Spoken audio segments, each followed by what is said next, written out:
ሰላም ጤና ይስጥልን ፋሚሊ እንዴት ናችሁ? የኢትዮጵያ ብሔራዊ ባንክ በዚህ ሳምንት 100 ሚሊዮን ዶላር ለግል ባንኮች አጫርቷል። ነገር ግን ባንኮች የጠየቁት የመጫረት አቅም ወይ ደግሞ የጠየቁት የዶላር ፍላጎታቸው በጣም ከፍተኛ ነው።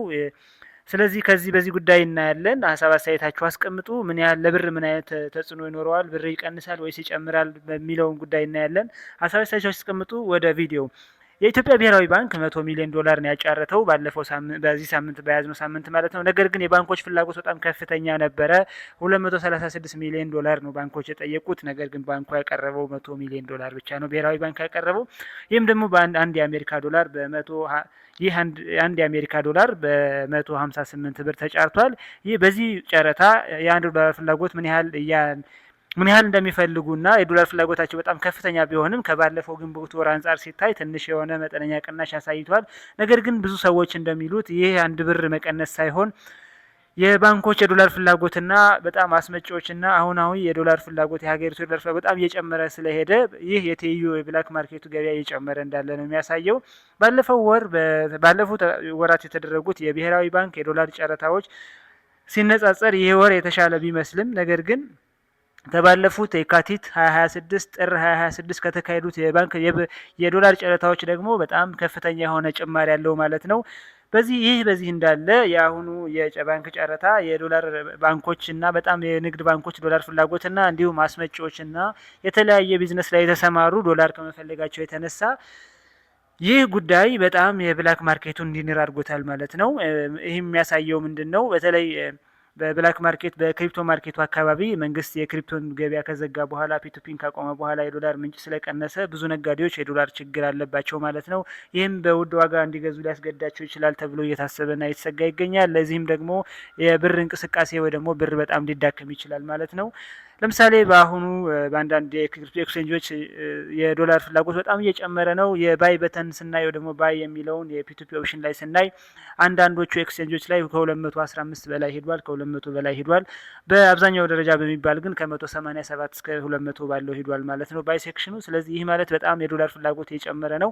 የትይዩ ብላክ ማርኬት ሸጮች ደግሞ ዶላራቸው ይዘው ተቀምጠዋል ማለት ነው። የዚህ ዜና ከሰሙ በኋላ ይህ የባንኮች የዶላር ፍላጎትና ነጋዴው ማህበረሰብ ወይ ደግሞ አስመጪዎች በጣም ዶላር እንደፈለጉ ስለገባቸው ብላክ ማርኬት የሚሰሩ ሰዎች ዶላራቸው ይዘው ቁጭ ብለዋል ማለት ነው፣ ይጨምራል በሚል።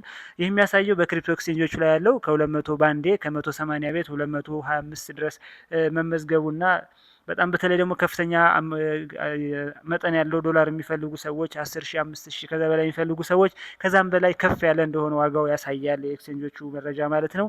ስለዚህ ምናልባት ደግሞ በሚቀጥለው ሰኔ 24 ላይ ጁን 26 ሰኔ 24 ላይ 24 ጁን 26 ላይ ሌላ ብሔራዊ ባንክ 100 ሚሊዮን ዶላር ጨረታ ያወጣል ማለት ነው።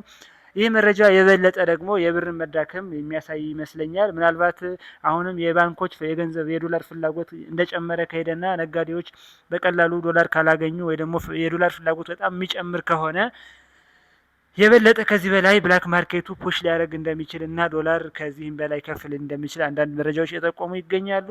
ምናልባት አሁን አገሪቱ ከምታስገባቸው እቃዎች አንጻርና ብዙ አስመጪዎች ወይ ደግሞ መድኃኒት አስመጪዎች እንደዚህ ሌሎችም እቃዎች የሚያስመጡ ሰዎች የዶላር እጥረት እንዳለባቸው ይታወቃል። ይህ የዶላር እጥረት ደግሞ ባንኮች ሊቀርፉት አልቻሉም። ብሔራዊ ባንክ የሚያቀርበውም ቢሆን በጣም ትንሽ ነው። ለምሳሌ በሌላ ሀገራት አንጻር ስናየው 100 ሚሊዮን ዶላር ማለት በጣም ምንም ማለት ነው፣ በጣም ትንሽ ገንዘብ ነው። ስለዚህ በሚቀጥለው ወርም የሚያቀርበው በሚቀጥለው መጨረሻው ይህ ወር በሰኔ 24ም 100 ሚሊዮን ነው የሚያቀርበው ማለት ነው። ምንም የዚህ ሀገር ችግር ሊፈታ አይችልም። ሀገሪቱ በጣም ትልቅ ህዝብ ናት። ከ130 140 ሚሊዮን በላይ ህዝብ ያላት ሀገር 100 ሚሊዮን ዶላር ሊፈጨው አይችልም። ወይ ደግሞ ለእነዚህ ነጋዴዎች አንድ ሁለት ሶስት ነጋዴ እንኳን በጣም ትንሽ ነጋዴዎች ነው መደጎም የሚችለው። ስለዚህ ይህ ደግሞ ነጋዴዎች በብላክ ማርኬት ወይ ደግሞ በራሳቸው መንገድ ዶላር የመፈለግ እና ዶላር የመግዛት አቅም ሊፈጥሩ ይችላሉ። እስካሁን የሚያደርጉት እንደዛ ነው። ብዙ አስመጪዎች የመንግስት ዶላራቸውን አይሸፍንም። የተወሰነ ዶላር መንግስት ቢሰጣቸውም አብዛኛው የሚሸፍኑት ግን ከብላክ ማርኬት ነው ማለት ነው። ይህ እንደዚህ ከሆነ በሚመጣው የኑሮ ውድነትና የኢንፍሌሽን ሬት ወይ ደግሞ የእቃ ጭማሪ ላይ ሊኖር ይችላል። ምክንያቱም ነጋዴው የጨመረው ህዝቡ ላይ ነው የሚጨምረው። ስለዚህ ነጋዴ በብላክ በገዛ ቁጥርና ብር በጣም በተዳከመ ቁጥር እኛ ትክክለኛ ዝቅተኛ ኑሮ የምንኖር ሰዎች ላይ የተለየ የኑሮ ውድነት ሊያመጣብን ይችላል። እናንተ ምን ይሰማችኋል? ሀሳብ አስተያየታችሁ በዚህ ያስቀምጡልኝ። ስለሰማችሁኝ አመሰግናለሁ። መልካም ቀን